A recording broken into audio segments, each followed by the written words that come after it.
We're here live to answer your fantasy basketball questions. I'm sure you've got some. Michael Bolton. Thanks, Josh. It's Michael Bolton here, and it's time for another episode of the Locked On Fantasy Basketball Podcast. Let's get to it. Let's get to it, indeed.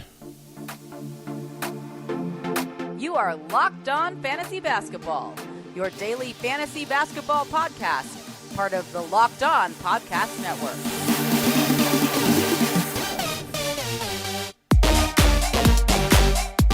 Hello and welcome to the Locked On Fantasy Basketball Podcast, brought to you by Basketball Monster. My name is Josh Lloyd, and no, that wasn't me punching a windshield on the Westgate Bridge near Williamstown.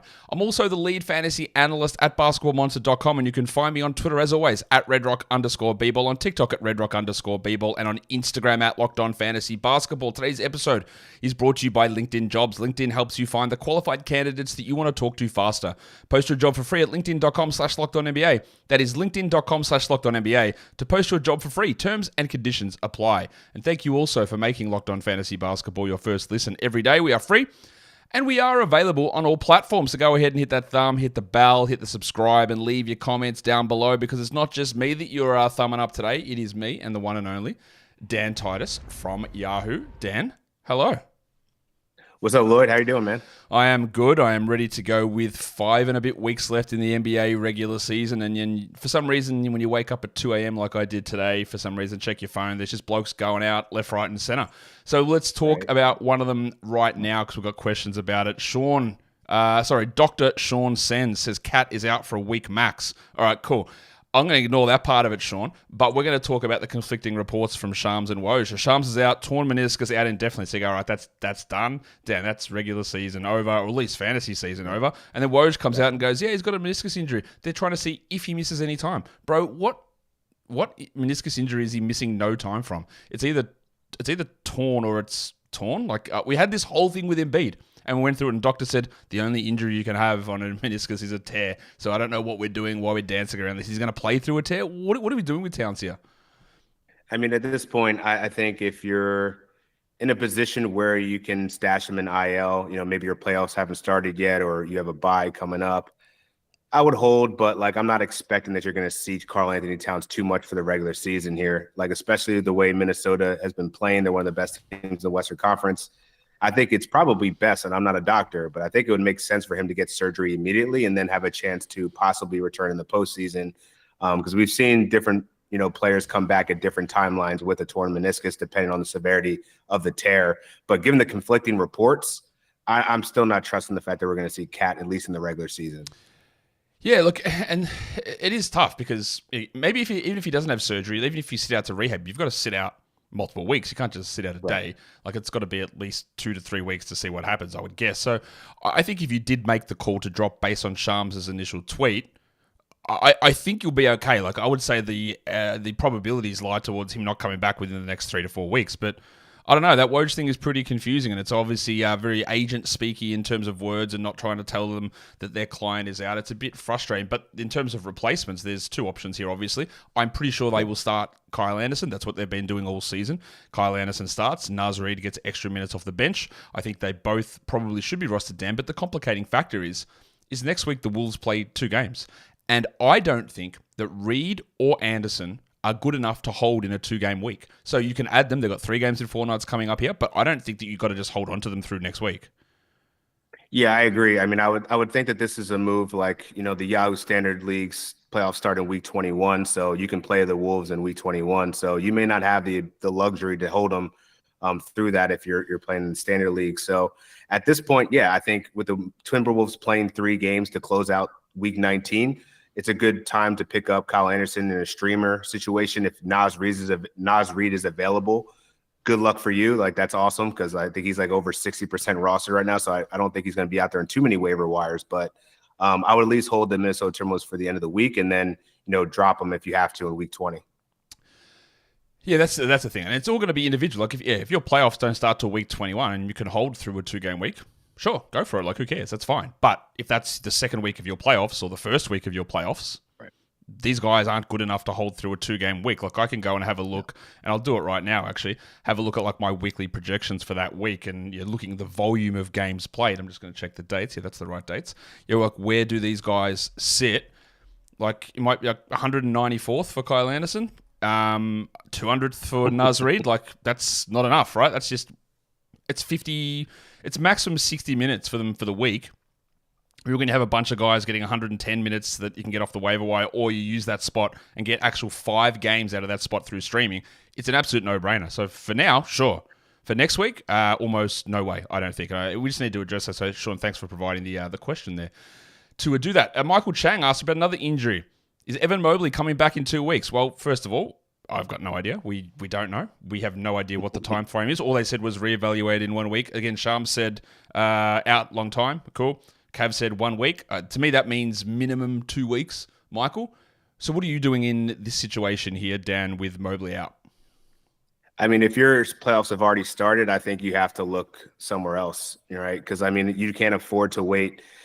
Ankles are tricky, right? You're going to come back. You're probably going to be eased into it. You'll probably have some kind of a minutes restriction. Evan Mobley missed a lot of games earlier in this season. Where Cleveland is in the playoff standings, I would think that they wouldn't want to rush him back, considering how well they've played without their stars this year. I think they would want to be ramping up for the playoffs. So I wouldn't expect them to be going, just giving him 30 minutes again right when he comes back off this injury. So if your playoffs don't start, I think you have the luxury to stash if he's available. If someone wants to get a little bit too anxious and drop him, I would pick him up if you have like a bye week or something. But I'm also not counting him.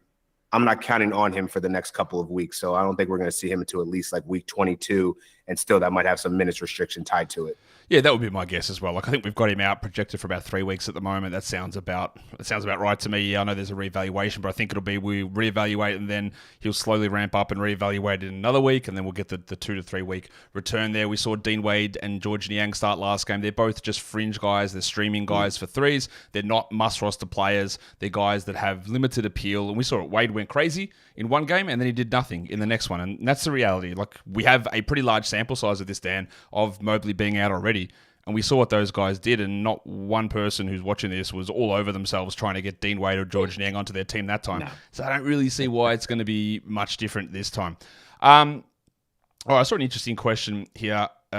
Him says, how sure are you that Lowry is completely shut down in April? Well, I can't be sure because I can't read minds. But, Dan, if you were to put a percentage on Lowry Market and playing games in April, what would you say it would be? I think it's getting slimmer by the game, especially where the Utah sits. I wouldn't be surprised if they're trying to look at their younger core. We saw Sensabaugh get some serious minutes, put up a double-double in his first opportunity to really get some substantial minutes.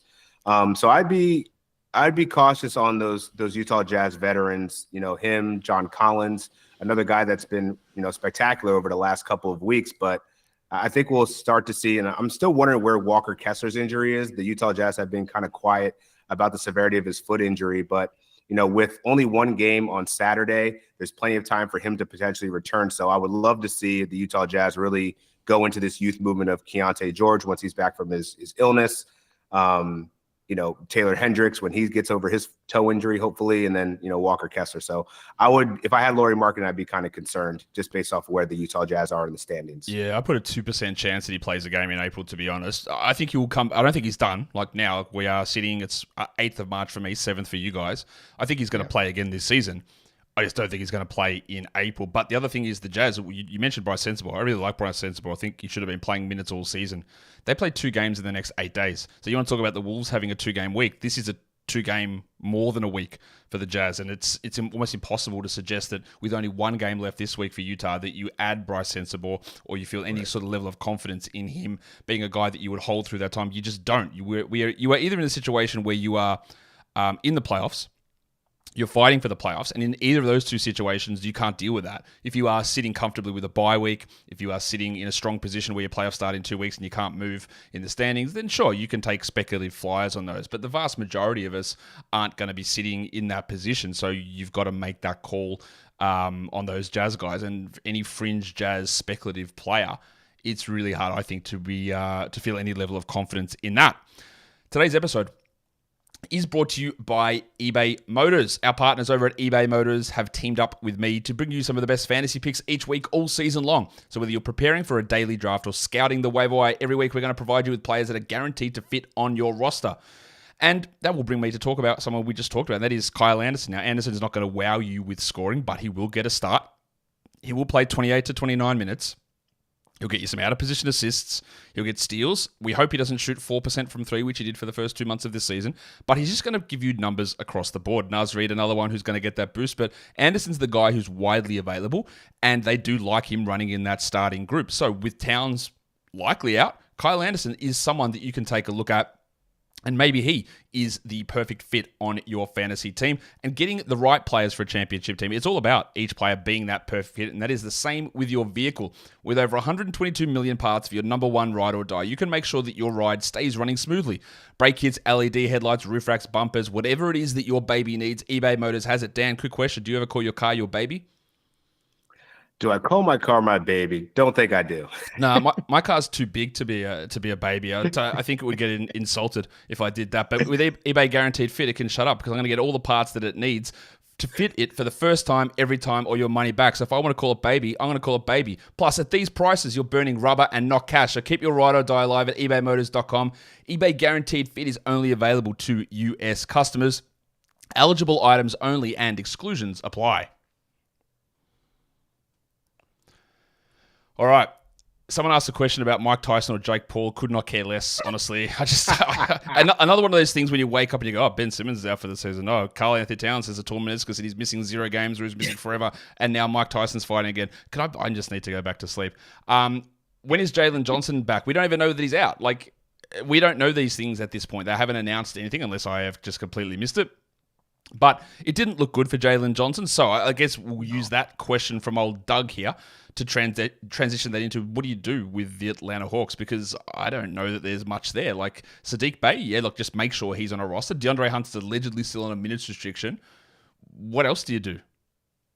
I mean, I think that those are the only two moves. Unfortunately, Jalen Johnson was in the midst of the breakout, and it just sucks that the injury happened where it did. And just looking at the severity of it, I don't know how he heals, but that looked like it's going to keep him out at least several games. So I would be preparing, make sure that you can check your waiver wires. I think Sadiq Bey was 60% rostered last I checked, so he's probably not going to be there. But DeAndre Hunter is still floating around that 50%, so you might be able to grab him in shallow leagues. But yeah, I think that those are the two main beneficiaries here. Expecting Sadiq Bey to go off. He's playing a lot of minutes without Jalen Johnson on the floor. Yeah, so it'll be someone like Muhammad Gay or someone who steps into larger minutes, or Seth Lundy or someone like that. It's not going to be someone who I think has much of an impact. Kalen N says, do you think that the Wembanyama injury is short term? I don't know. Maybe. He didn't look right, and I did say this multiple times. He didn't look right in that last game, and yeah, we saw he's out already. He says, is Zach Collins the ad even with a relatively bad schedule the rest of this week? He does not have a relatively bad schedule. I'm not sure where you're getting that idea. They play Thursday and Saturday. That is 2 games over the next 4 nights. That is median. Nearly every team has that. There are a couple of 3, but having 2 is normal, and they have 4 games over the next 8 days, which is a relatively normal structure as well. They go Thursday, Saturday, Monday, Tuesday. So I would expect that Wemby misses. Well, he's already missing Thursday. I think he misses at least one of those other ones there. So I do think that is a time for Zach Collins. What do you think, Dan? Yeah, he's been playing better as of late. I would think in any spot start where Wemby's going to be out, I think you can give him a flyer. I would just, as Josh already alluded to, make sure you look at the schedule. It seems pretty solid. So I think you can trust in him to get you, double-digit points, some rebounds, some assists, maybe a 3 and a block or 2. So I like him whenever Wemby's not playing. If Wemby's in, you can ignore him. We'll use this N23. It says Anderson or Naz Reid in ESPN points leagues. It's got to be Reid in a points league, Dan. I don't think you'd have it. Yeah. Yep. Easy there. Oh man, the C says, is LaMelo in the shadow realm with Mark Williams? Who knows, man? What? I don't know. I don't know. I think you just have to. But this is the problem: is that LaMelo Ball can put up top 10 numbers when he plays, although he probably won't do that if he does come back because he'll be limited in minutes. But if you drop him and then someone else grabs him, you're going to feel terrible. But again, every single question that we talk about on this show, Dan, that it depends on where you're at. Is your playoffs in 2 weeks? Then, all right, maybe you can hold if you're in a spot where you're pretty comfortable. But if you're playing right now, then you can't. And that's simple. I think that's a simple thing for nearly all of these situations. Yeah, I just have no confidence that he's going to be returning. So even if Steve Clifford continues to say he's progressing, but he's not quite there yet, this is the same song and dance we were getting with Mark Williams for much of the season too. And when you acquire Trey Mann and also Vasily Micic, like I think that they're seeing what they have and they're rotational pieces for the future at this point. So I don't know. What's the point of bringing back LaMelo Ball at this point? I don't really get it. So I would just move on and just deal with the consequences. If he happens to return, then, hopefully you drop him for a better player that's going to get you more production. Let's bring it into the next part of that, though, because this is not what old man of the sea asked, but I'm going to ask you this, Dan, is that people are completely, they hate LaMelo Ball now. 2 years in a row, never drafting this bum again. He's always hurt. That ignores that he played 74 games in year 2. So he has done it before, and it has been 2 really bad years. So he's going to be pushed into the Kawhi zone next season, where he's going to go in like the 40s of drafts. And we saw that for these guys, Anthony Davis, Kawhi Leonard, Zion Williamson, they've all been healthy all season. So what do you do with LaMelo next season? How far down are people going to push him? I think he'll get to the 3rd round. Maybe late 2nd, 3rd round. I don't know that he's going to get to the 4th. I think that's going to be a bit too drastic just because we know what he can do when we've seen him at his peak. One of the league leaders in assists. He can score now, his threes, and obviously the steals. So I think he's going to drop down at least a round or round and a half. But I don't think people are going to get too crazy. I think there's still some allure there with just how dynamic he was when he was actually on the floor. I just hope that he would actually invest in some ankle braces at this point. Like Curry did it. It's not that bad, dude. Just try it. Surely he has to do something with that. But it's going to be that situation that I'll bet, Dan, and I'm sure you'll have the numbers, and maybe I could even look at these numbers, that there are going to be a lot of teams who are sitting at the top of their standings in leagues that have Kawhi Leonard on their team because they got him at pick 35 or James Harden at pick 40 or whatever. When you take those chances on some of these guys where it's just like, we know that the production of this is so much better than this position that it gives you significant success. So I'm going to be sitting there. LaMelo Ball is going to sit at 35 and I'll take him every single time. And if I miss out, I miss out. But that upside becomes amazing at that spot. Back to the Timberwolves. Back to the Timberwolves situation. Menres Manuel says, what about McDaniels? Would he be a must roster? Now, this man is one of the worst fantasy players in the entire NBA. We have seen extended periods of him starting. He starts every game. He plays 30 minutes. He started all of last season with big minutes with Towns not there for most of it. He's done it this season, and he has gotten nowhere close to being a must roster player. So Dan, he's going to need to convince me for a very long period of time that he can do that. So, no, he's not. I don't think so. If you miss out on Naz Reid and Kyle Anderson and you're looking for someone that's seen an uptick in minutes when Karl-Anthony Towns is off the floor, Jaden McDaniels does fit that. But to your point, he just hasn't been good this year. He'll have spurts where he'll do something defensively. He'll have these spike games of 20 points, and then he'll disappear and do nothing. So it's a bit too volatile for me, but, if you're looking, if this is a 14-team league or something like that, which he's probably not available in, I think it just depends on the situation, but I wouldn't be rushing to add him in wake of Karl-Anthony Towns being out. The only thing I say is that 3 games in 4 nights, 90-plus minutes over the next 4 days, that's totally reasonable, but that's it. Sure. He's 100% not a guy you hold through a 2-game week, and it's not like he hasn't been given a starting spot all season. He has. He's just been bad at it, and I don't really see massive amounts changing, and definitely not enough for me to suggest that, we've got to hold him through a 2-game week when we don't even know how long it's going to be until old mate Carl returns. So we'll have to wait on that one. Today's episode is brought to you by LinkedIn Jobs.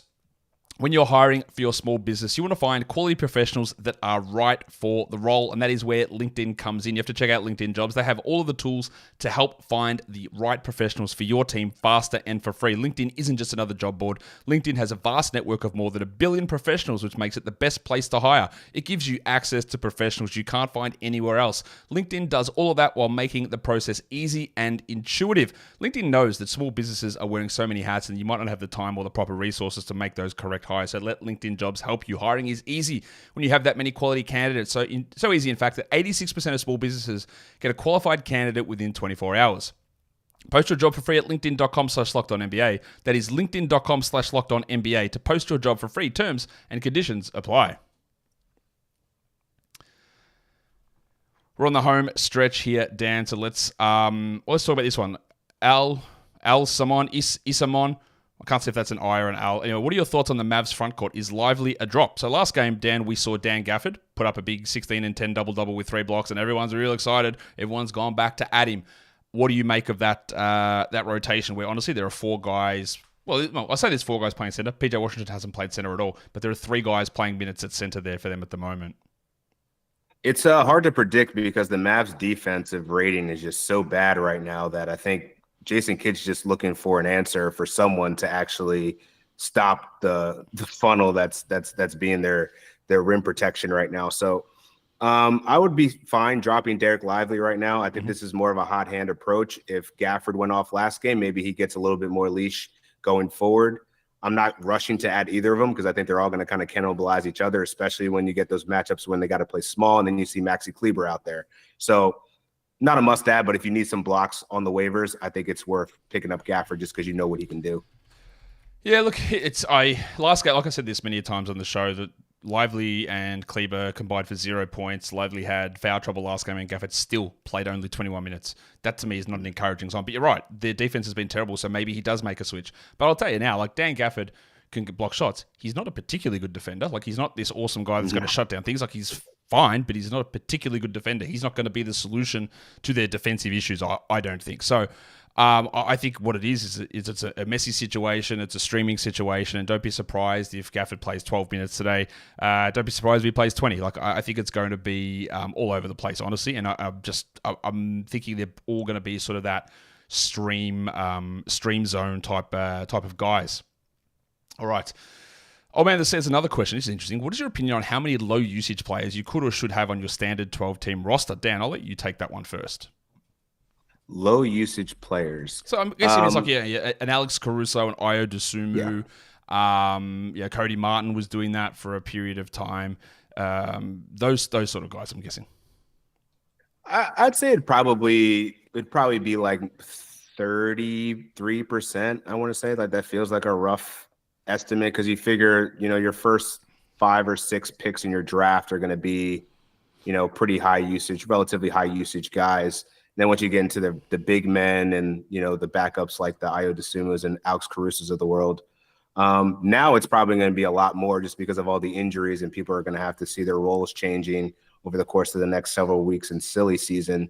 So I'd expect to see more. So I'd probably say it's probably more like 40-50% by the time like this playoff season is kind of intact. But I don't think it's wrong as long as you have efficiency guys, right? Like you have to balance out the lack of usage with efficiency because otherwise, if you just have chuckers that don't do anything in the time that they have it, it's not going to help your team. So target the efficiency guys if they have low usage. Yeah, look, I don't care, honestly. Like I think you could have a whole team full of low usage players if you wanted to. That's basically building a punt points team. Like that's totally okay. I don't think there's a rule of these things. Usage, realistically, in fantasy, usage contributes to 2 categories. It's points. And it's turnovers. Like they're the 2 things that it contributes to. It's not. I've done studies on this. There's a very, very, very, very, very weak correlation between usage and fantasy rank. It's like in points leagues, very different, right? Points leagues, high usage, better ranking. That is straightforward. You don't want low usage players in points leagues. They're just not as valuable. In a category league, it doesn't matter. You're going to have a team built full of all low usage players. The problem you have with that is like you said, the efficiency is when you don't take as many shots, you're more prone to extreme variance. Like if your guy only takes 6 shots and he goes 4 of 6 one game, that's great. That's 67%. If he goes 3 of 6, it's 50%. And 50% is still good, but it's a 17% difference between the 2 of them. And that's the wild fluctuations. Whereas you've got someone who takes 15 shots a game, and they go 10 of 15, that's still 67%. But then they go to 9 of 15, and now I've put myself in a spot because I don't know that's 60%. So it's only a drop of 6% instead of 17%, just by missing 1 shot different. So you have less room for error on the lower volume, lower usage players. But otherwise, there's no limit. Do whatever you want. Have as many guys you want. You build a team in category. It's part of the idea of category leagues. You build it however you want. And you don't have to have those set restrictions, I don't think. But a lot of people here asking about the Knicks. Dan Yongshui Liu says, can we talk about Randle? Is he a drop? Your league ends in week 22. First of all, you should drop your league if you're ending in week 22. Bad time to end. But the report is that he was a limited participant in practice. He's wearing pads. He's taking a lot of contact. He's still hoping to avoid surgery and instead do rehab, allowing him to return this season, which to me means no, you absolutely drop him. If he's still considering surgery, he is not coming back anytime soon. No, I mean, the fact that he's not even taking contact with players right now is concerning. You're expecting him to come back sometime by week 22, like in 3 weeks. That's not going to happen. And I think Tibbs has been telling us all along that he's looking at, late March, when that's probably aggressive, right? And there's one team that does injuries the best. It's probably the Knicks, because they don't let anything out of their camp. So if Tibbs is telling you late March, that's probably way too conservative. It's probably worse than that. Tibbs is always going to be on the early side of things. Every time he's on the early side of things. He said it with Mitch Robinson. 6 weeks. Like, bro, okay, that was 10 weeks ago. What are you talking about? When they're like applying for disabled player exceptions, he's going, the timeline's still 6 weeks. No, it's not, Tom. What are you talking about? And they do that with all of this I would stuff. just hope at some point. I mean, I feel like the Knicks, they know they got to get healthy. Like they're down bad right now, and if they're trying to make a playoff run, like trotting Julius Randle out there right now doesn't make any sense. You have Precious Achiuwa there. You have Isaiah Hartenstein. Josh Hart is giving you great minutes, even though they're probably going to run him into the ground. Hopefully he doesn't get a soft tissue injury at some point, because he's just playing so many minutes. But I would drop Julius Randle. I don't think he's coming back. Joel Embiid, same thing. That late March timeline just doesn't fit. Yep, exactly. But, you're talking about getting healthy. They've got a game tomorrow against the Orlando Magic, so it's all hands on deck. You got to make sure you win that one. That's probably the most important thing that the Knicks can do at any point. Playoffs, who cares? We've got to win every random game that we possibly can. That's how they got into this mess. But in good news for the Knicks, OG Anunoby looks like he's returning. Dan, so what does that do? Does that turn anyone into a drop, do you think? No, I would still hold on to Josh Hart. I would still hold on to DiVincenzo, because he's been, top 50 type guy over the last several weeks. I mean, for the last month even. Who would that impact? Achua's the guy. His minutes are already down, Precious. Yeah. He's already getting under 30. He got like 23 the last couple of games. They're going with a little bit more Bogdanovic. And if Achua's only there to provide Bogdanovic, if Achua's only there to provide defense, well, you're adding back one of the best defenders in the NBA. So Precious's minutes are gonna pull back, I would suggest. I wouldn't say you drop him, but if anyone's going to be on drop watch, to me, it's going to be him. And we'll see what happens when OG returns and how they distribute those minutes, I would say. Okay. Yes, Matt, Jakob Poeltl's a drop. He is not playing this season. Scotty Barnes is not playing this season. We can drop Embiid, I think, in most cases. You can drop LaMelo Ball in most cases. You can drop Julius Randle in most cases. As always, if your league for some reason runs until April the 14th and you're sitting comfortably in the playoffs, then you've got the ability to hold and wait. But yeah, as a general rule, we can move on from that. Sponger says, how long do you think Spider is going to be out? PRP injections and bone bruise sound scary. Don't worry about it being scary. But is he going to be out like a little bit longer than 3 games? I would think probably yes. Hasn't he played like 1 game since the All-Star break or something? He's barely played, and the knee's been bothering. I would suggest all of this week, because the 3 games means that he would be available Sunday. That doesn't seem right. I would say maybe end of next week, but who knows, man. Like bone bruises, they're one of those things, again, that linger. Like they can stay around for a long time. It's not quite at the level of concussion where we have just no idea of the time frame, but bone bruises can be something that lasts. Look, Jarrett Allen had that bone bruise in his ankle to start the season. It just lasted forever, it seemed like. Yeah, I think at this point you have to roster Isaac Okoro. Anytime you throw an at least before a timetable, I'm concerned that it's going to be at least a few more games beyond that. So I think in the safe part, they do play 3 games in week 20, but after that, Cleveland Cavaliers have one of the best schedules. So if this happens to linger, I think Isaac Okoro might have some staying power here. Also, look at Karis LeVert if you're in shallow leagues. Yes, Karis LeVert obviously going to hurt you percentage-wise, but in points leagues, going to be stronger. All right, Cade Allingson says, do you drop Ben Simmons in a 14-team keeper league? We have to address Simmons. Obviously, he's out for the season again. The back is a real concern, and there was that absolutely nonsense tweet today from Chris Mannix. There's still people, Dan. I know it's for some reason Simmons, and I don't actually like Simmons. What was that tweet? Someone's going to give him 3 years, $90 million after this. Like, so basically, what are you smoking? So he's implying that Simmons is faking his injuries, right? Like, because if I'm faking an injury to get out of, if chucking a sick day to get out of school, Dan, I'm definitely going and having a surgeon cut into my back. That's like, well, you can't deny that I'm sick if someone's going to cut open my spine. That's probably taking it to the next level. Yeah, so I would suggest he's probably not faking it if that's happening. And we can all say, well, he's got mental health issues. Sure, don't we all? Does he sometimes maybe not look like he loves basketball? Cool, whatever. There's a lot of guys like that. That does happen. But the pile-on with him is ridiculous to suggest that he's faking it to get through to this, to put in one strong season so all his injuries magically go away so he gets $90 million is one of the most absurd things I've ever seen. Also, contract years aren't a real thing. So I don't know what this guy's talking about. But anyway, he's got many... I think he was the bloke who told us that he would take Brad Stevens as a coach over any NBA player at any point, which of course is ludicrous.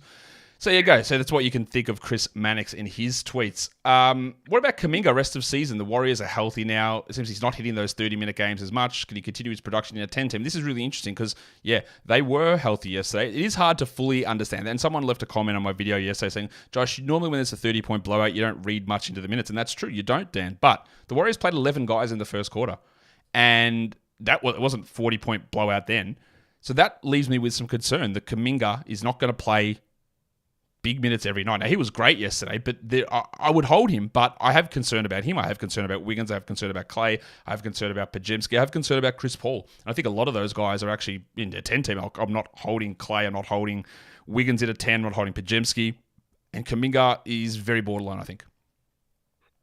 So I'm not as concerned about Kuminga. I think that he's going to be able to withstand his fantasy value for the rest of the season. Just the way that the Warriors are playing now with this current lineup, yeah, they're running deep, but I think that Kuminga will continue to be at least the third piece, like the third scoring option. He's going to get rebounds. He's efficient. He's playing well near the rim, finishing with contact. I'm not worried about him. I'd be more concerned about the other Warriors. But the one good thing about the Warriors is that they have one of the best schedules. If your playoffs haven't started yet, from week 20 to about week 24-ish, they play a lot of games. So I would probably hang on to some of the main guys like Kuminga. I would trade for Draymond Green. The trade deadline in Yahoo Leagues ends today. So I would try to make a move for him. But, yeah, I'm okay with, the fringe guys, Pajemski, Chris Paul. I don't know how much they're going to – I think they're probably going to, have their ebbs and flows of good games mixed in with bad ones. Let's do one more question here, and it comes from Sam Wu. He says, Trey Mann or Vasily Micic, if you can only pick one, what do you say, Dan Titus of Yahoo Sports? I'm going to go with Micic. I think he's trending up, whereas Trey Mann had a good game against Orlando, but I think that was a byproduct of everyone just having a good game if you're a point guard against the Orlando Magic. So, yeah, I would ride with Micic going forward. I think he's going to be more efficient and put up more stats as the season wears on. I agree. Trey Mann has been the guy that I've been interested in because I was like, they are going to give him the minutes, and they did. But now Cody Martin is out, and now they're playing the same minutes. So Misic's ability to generate assists is higher than Mann's, and he's getting more usage. It's him. I think as long as they're playing the same minutes, it's got to be Micic. Although, if someone does return, Martin, or out of nowhere LaMelo Ball, then Micic will go to the bench and Mann will stay starting, and that changes the equation. But I'm not expecting Cody Martin, the man of many injuries, to return. I'm not expecting Ball to return. So I feel okay about Micic having a solid enough role here rest of season. And that, Dan, is it. Thanks for coming on. Thanks for answering the hard-hitting questions from the press gallery here. And tell us what is going on for you, Yahoo Sports, Roto World Podcast, the man, the multimedia legend yourself. What's going on? Yeah, make sure you check out my weekly playlist. Drops every Monday to make sure you're ready for the fantasy playoffs. If you're still actually actively in them, or if they haven't started yet, look for that. And also the Roto World Basketball Show on Wednesday, streaming live on Twitch, 12 p.m. Eastern Time. Make sure you tap in. Appreciate you. In your weekly playlist, Dan, do you ever have any, ever dropped an Mbop in there at all? Any Hanson come in? No? I haven't gotten to Hanson yet. Well, there you go. There's a suggestion to try and work Hanson into your weekly playlist. Go check out. All right. If you do it, I'm going to be really, really impressed. All right. Go check out Dan's stuff, Roto World, Yahoo, weekly playlist, Hanson aficionado. Dan Titus, thank you for coming on the show once again. Yes, sir. All right, guys, that'll bring us to the end of the show today. So don't forget, if you are a Hanson aficionado as well, to go and hit that thumbs up, to go and like the show, to go and leave your comments down below, and follow both me and Dan across the social media platforms. Guys, we are done here. Thank you so much for watching, everyone. See ya.